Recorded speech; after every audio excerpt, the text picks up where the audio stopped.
മദ്യലഹരിയിൽ വൈദ്യുത കമ്പി പൊട്ടിയെന്ന് കള്ളപ്പരാതി നൽകിയതോടെ ഇരുട്ടിൽ വലഞ്ഞത് 2000-ഓളം ജനങ്ങളാണ്. കഴിഞ്ഞ ദിവസം രാത്രി 9 മണിയോടെ ആലപ്പുഴ പുളിങ്കുന്നിലാണ് സംഭവം ഉണ്ടാകുന്നത്. വ്യാജ പരാതി കാരണം 2000-ഓളം വീട്ടുകാർ 2 മണിക്കൂറോളം ഇരുട്ടിലായി. വൈദ്യുതി വകുപ്പിന്റെ കസ്റ്റമർ കെയർ നമ്പറിലാണ് വിളിച്ച് വ്യാജ പരാതി അറിയിച്ചത്. ഇയാൾക്കെതിരെ പോലീസ് നിലവിൽ കേസെടുത്തിരിക്കുകയാണ്.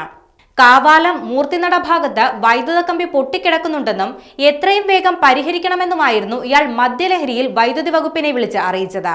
വൈദ്യുതി കമ്പി പൊട്ടിവീണതിനെ തുടർന്ന് തുടർച്ചയായുണ്ടായ അപകടങ്ങളിൽ ജാഗരൂകരായ ജീവനക്കാർ പ്രദേശത്തേക്ക് എത്തുകയായിരുന്നു. അതിനിടെ മങ്കൊമ്പ് മുതൽ കാവാലം വരെയുള്ള ഭാഗത്തെ വൈദ്യുതി ബന്ധം വിച്ഛേദിക്കുകയും ചെയ്തു. എന്നാൽ മേഖലയാകെ പരിശോധിച്ചിട്ടും പൊട്ടിയ കമ്പി ജീവനക്കാർക്ക് കണ്ടെത്താനായിരുന്നില്ല. പൊട്ടിയ കമ്പി തിരക്കി വലഞ്ഞതോടെ ജീവനക്കാർ പഞ്ചായത്ത് മെമ്പർമാരെ വിളിക്കുകയും ചെയ്തു.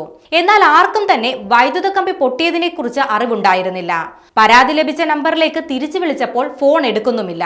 ഒടുക്കം മെമ്പറുടെ നമ്പറിൽ നിന്നും പരാതിക്കാരന്റെ നമ്പറിലേക്ക് വിളിച്ചപ്പോഴാണ് മദ്യപൻ ഫോൺ എടുക്കുന്നത്. അപ്പോഴേക്കും സ്ഥലത്ത് പോലീസും എത്തിയിരുന്നു. അതേസമയം കമ്പി പൊട്ടിയെന്ന് വിളിച്ചു പറഞ്ഞത് തമാശയ്ക്കാണെന്നായിരുന്നു മദ്യപൻ പോലീസിനോട് പറഞ്ഞത്. കാര്യങ്ങൾ ഇത്രയും വഷളാകുമെന്ന് കരുതിയില്ലെന്നും അയാൾ വ്യക്തമാക്കി. പിന്നാലെയാണ് പോലീസ് ഇയാൾക്കെതിരെ കേസെടുത്തത്.